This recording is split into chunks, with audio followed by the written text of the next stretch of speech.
What's going on, everybody? Today I have a new legendary item farming spot for you all with the addition of new treasure goblin loot.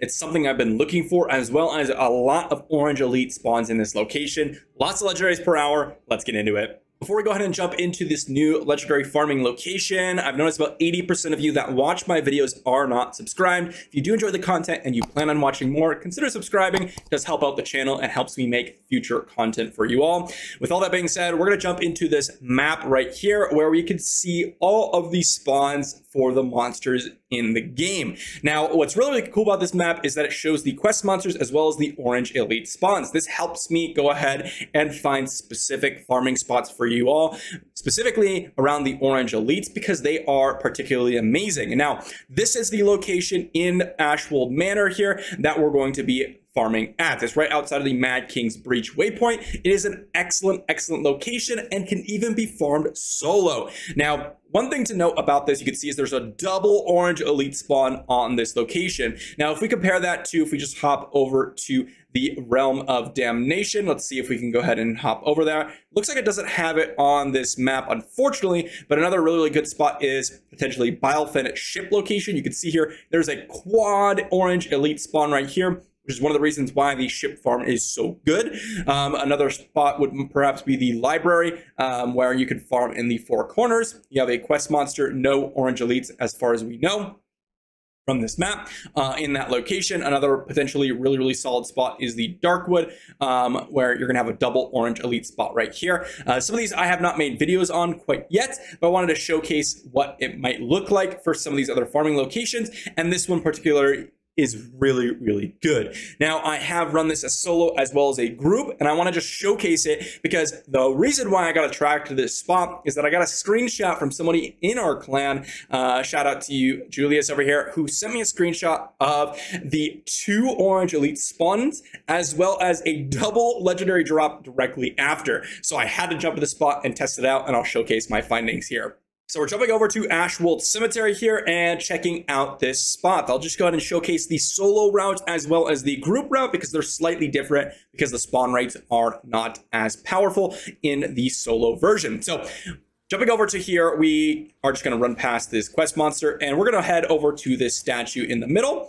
And the basic route here is you're just going to go around the statue in the middle and pick off all these monster spawns you can see around me. Pick off the ones down on the southwest and then wrap back around the north, or rather the western side of the statue up to the northwestern, and then come back around to the very north of the statue and then continue on in a circle, and that will be your group farming route. Now, if you are a solo player, you will go ahead and wrap around the statue and then head directly south over this bridge or the staircase here, and then wrap directly south once again around this L-shaped pattern south of the statue and kill off all these spawns. There's quite a few around here.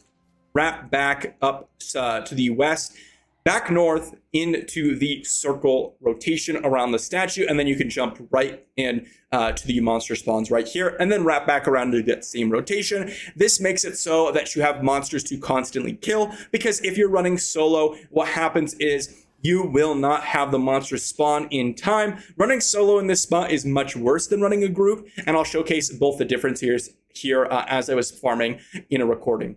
So behind me is me running through a full rotation of this Ashwold Manor farming location. The only problem is that you can see here the monsters are not spawning quick enough for me to go ahead and keep farming. And that's because I didn't take that L-shaped bracket in the south side, and by the time I'm running around this again and again, I don't have the monsters spawn quite quick enough. Now, this location isn't that bad when we're talking about going in a circle around the statue. If you take that L-shaped route, you're gonna get much more XP as well as legendaries per hour when you're solo farming. It's not amazing. It is around that 60 to 70k XP mark, which is about good enough to farm as a solo spot.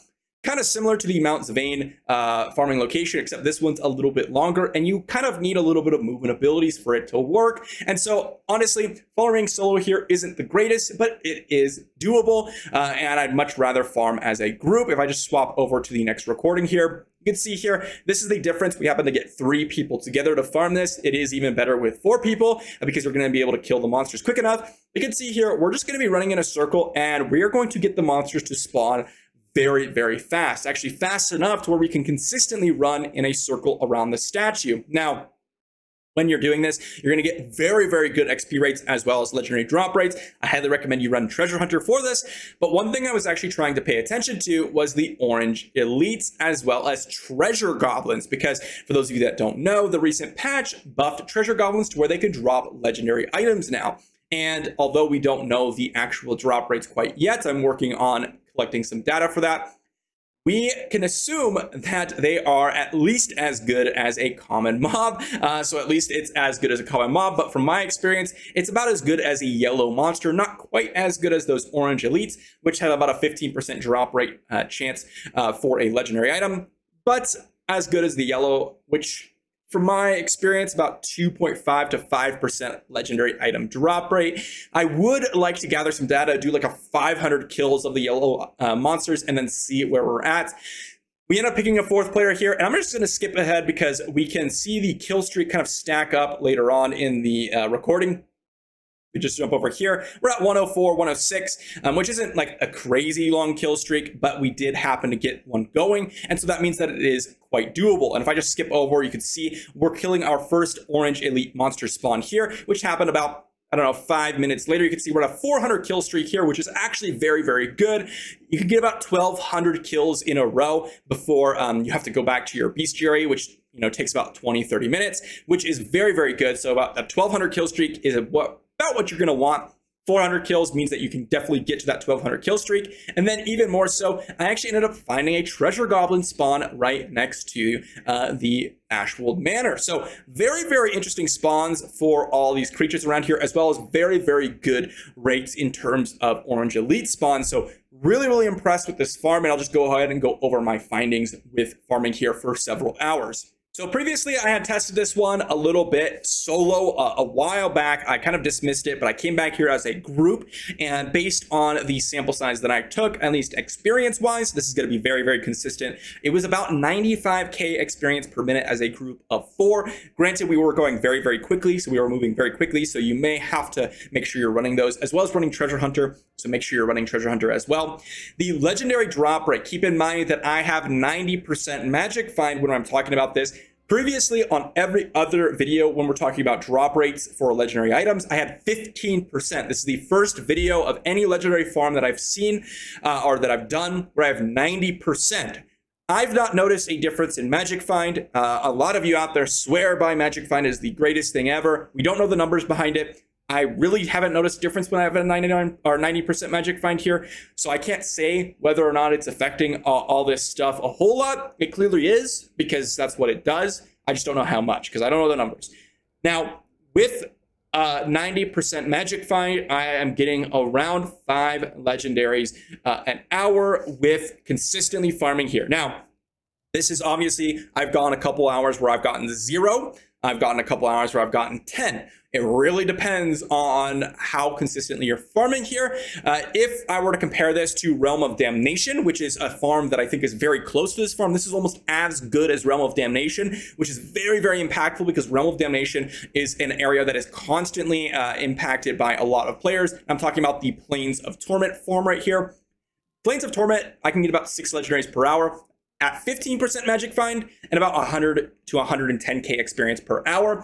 This spot is almost just as good as this Realm of Damnation farm, which is very, very impactful. So definitely recommend trying this out. Again, 15% magic find at 6 legendaries and items per hour. And then from my experience so far, again, it's not a gigantic sample size. I have only gotten 5 legendaries per hour. Well, not only, I've gotten 5 legendaries per hour at the Ashwold Manor farm. So very, very solid. Again, you're going to want to run Treasure Hunter. You're going to want to go ahead and have a consistent group, and you're going to want to farm this for many hours if you want to see a consistent sort of result. Again, RNG takes place, so you're going to have some hours that are going to be absolute atrocious and some hours that are going to be much, much better than others.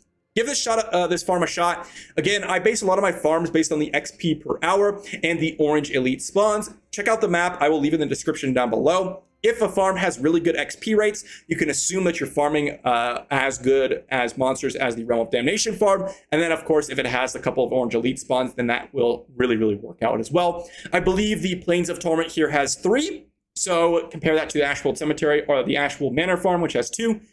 Do, you know, a little bit of math and you'll find that Lanes of Torment still better, but Ashwold's Manor is much, very, very similar and much better than some other ones out there. So wanted to showcase this to you. I will be coming out with a couple more legendary item farming spots over the next couple of weeks because treasure goblins have really changed the landscape of legendary item farming. A spot with no orange elites but lots of treasure goblins could be just as good. I'll have to test it out for you all and get some loot for treasure goblins as well.